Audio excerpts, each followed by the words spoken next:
প্রথম ব্যক্তির কাছে মুসা নবীর দেখা, বলতেছে আল্লাহ নবী আমার খবর কি? বলে সবকিছু সম্পদের মালিক তুমি। মুসা বলতেছে না, সব সম্পদের মালিক তুমি।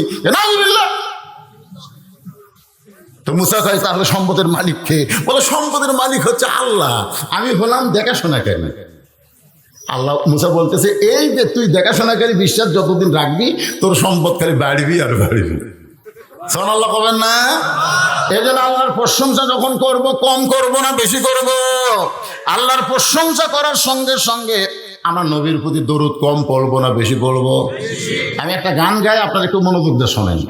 মনের ঘরে তালা দিয়া সাবিনিয়া আছেন সাই, আমি অধম সাধ্য কি তার হুকুম ছাড়া বাইরে যাই, হুকুম ছাড়া বাইরে যাই। মনরে আমার দুই কান্দে দুই মোহরি, লেখিতে